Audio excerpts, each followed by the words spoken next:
Assalamualaikum warahmatullahi wabarakatuh. Saya Nabila Aina Prawita dengan NIM 007 kelas 4A. Di sini kita akan melakukan uji T dengan menggunakan Microsoft Excel.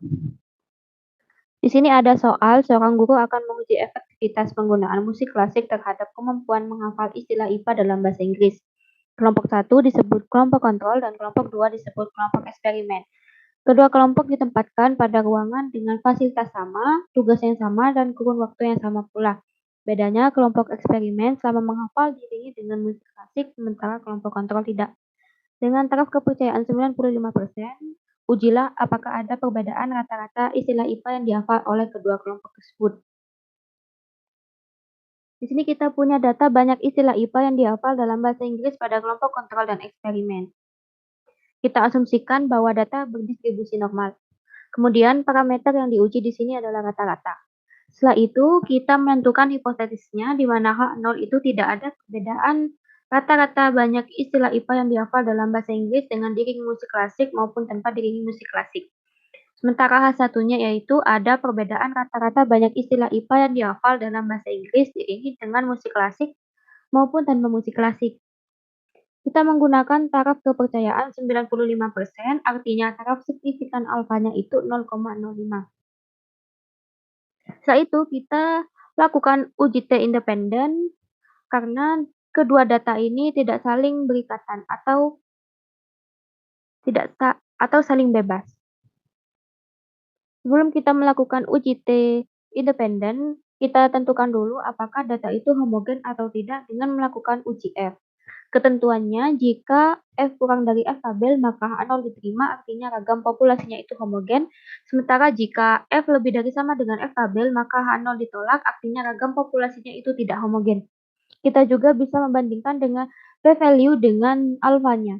Jika p-value lebih besar sama dengan alfa, maka H0 diterima. Sementara jika p-value kurang dari alfa, maka H0 ditolak dan H1 diterima. Prinsip uji F itu varian terbesar dibagi varian terkecil. Jika kita melakukan uji T di Excel, variabel 1 itu sebagai pembilang dan variabel 2 itu sebagai penyebut.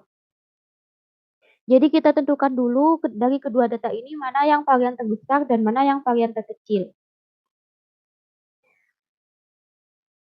Untuk data yang memiliki varian terbesar kita gunakan sebagai variabel 1 dan data yang memiliki varian terkecil kita gunakan sebagai variabel 2. Untuk mengetahui variansi dari kedua data ini, kita menggunakan rumus sama dengan variansi sampel. Kita input datanya, kemudian enter, dan kita lakukan hal yang sama pada kelompok eksperimen, yaitu sama dengan variansi sampel. Kita input datanya, kemudian klik enter. Di sini diketahui bahwa variansi pada kelompok kontrol lebih besar daripada variansi pada kelompok eksperimen, yang artinya kelompok kontrol kita akan gunakan sebagai variabel 1, sementara kelompok eksperimen kita gunakan sebagai variabel 2.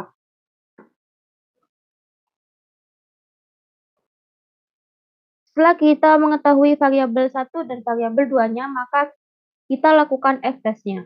Dengan masuk ke menu data, kemudian klik data analisis. Setelah itu kita pilih F-test to sample for variances. Kemudian klik OK. Kita masukkan variabel 1-nya, yaitu kelompok kontrol, dan kita masukkan variabel 2-nya, yaitu kelompok eksperimen. Jangan lupa centang tabelnya, kemudian output-nya kita taruh di sel G17. Kemudian klik OK. Nah, di sini sudah ada hasil dari F-test-nya. Kita perhatikan nilai F-nya dan nilai F-tabelnya.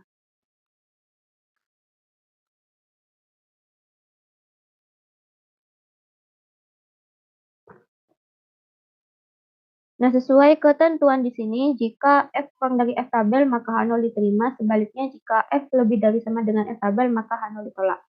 Di sini nilai F itu 1,72 dan nilai F tabelnya yaitu 2,44, di mana di sini F itu lebih kecil daripada F tabel. Maka H0 diterima. Karena F kurang dari F tabel, maka H0 diterima, yang artinya ragam populasi homogen. Kita juga bisa membandingkan nilai p-value dengan alfa. Di sini p-value-nya itu 0,15, di mana 0,15 lebih dari sama dengan alfa. Di sini p-value lebih besar sama dengan alfa, yang artinya H0 diterima. Maka H0 diterima. Sehingga ragam populasi homogen.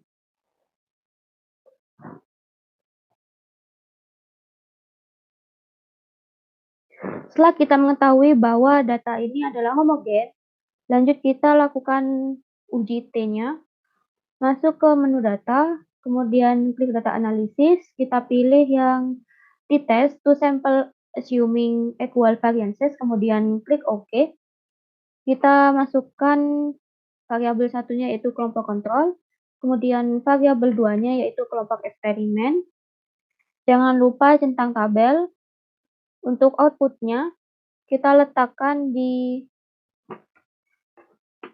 sel G32 ini.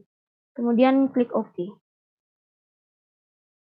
Nah, sudah muncul hasilnya.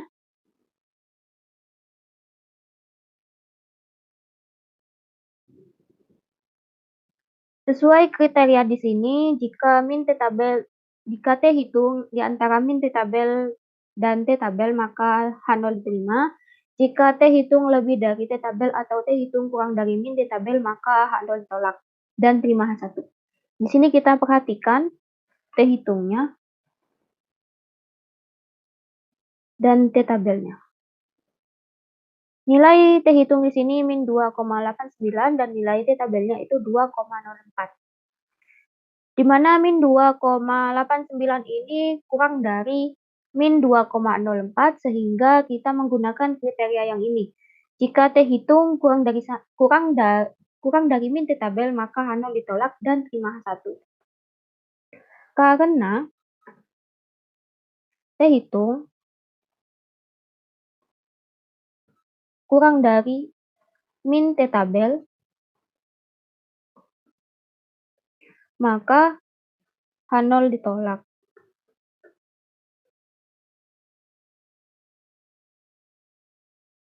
Dan terima H1.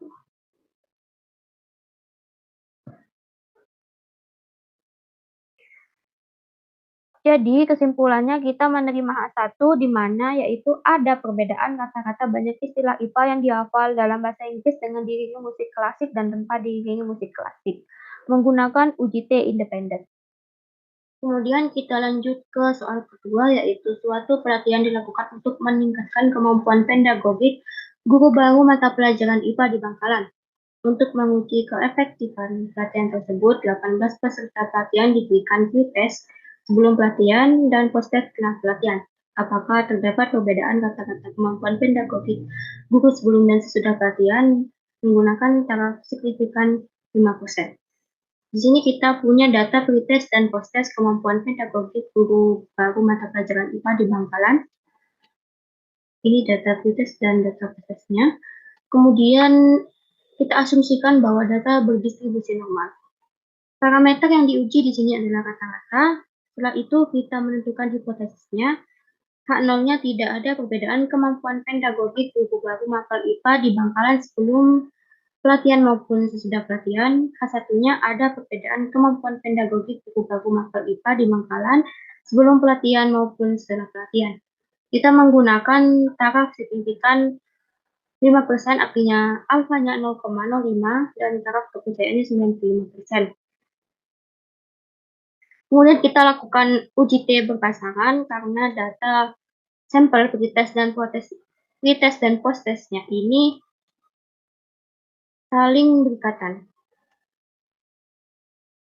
Dengan ketentuan T uji T berpasangan ini, jika T hitung antara min T tabel dan T tabel maka H0 diterima. Sementara jika T hitung lebih dari T tabel atau T hitung kurang dari min T tabel maka H0 ditolak dan H1 diterima. Kita juga bisa membandingkan nilai p-value dengan alfanya. Jika p-value lebih besar sama dengan alfa maka H0 diterima. Sementara jika p-value kurang dari alfa, maka H0 ditolak dan terima H1. Kita langsung saja masuk ke menu data, kemudian klik data analisis, dan pilih t-test.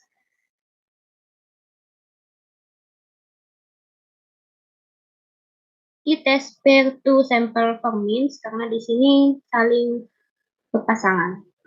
Kemudian klik OK.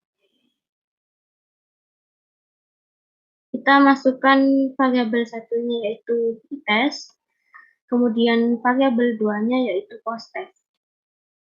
Jangan lupa centang label, kemudian outputnya kita letakkan di sel B32 ini.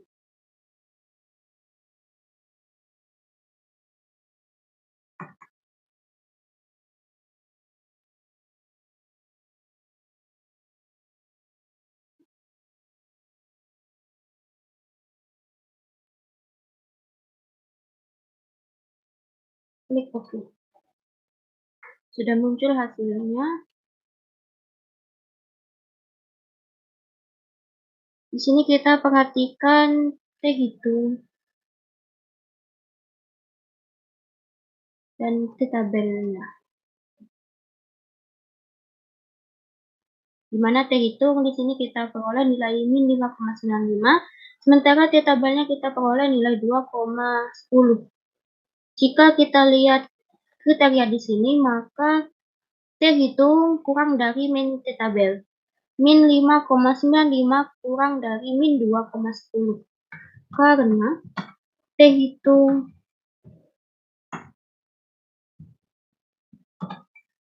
kurang dari min T tabel,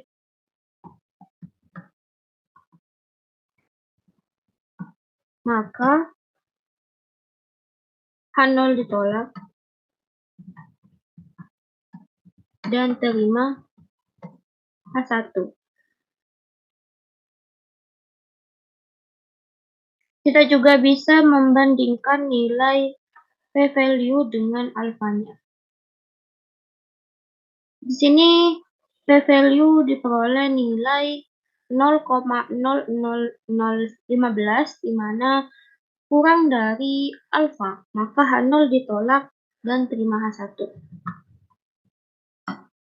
P-value kurang dari alfa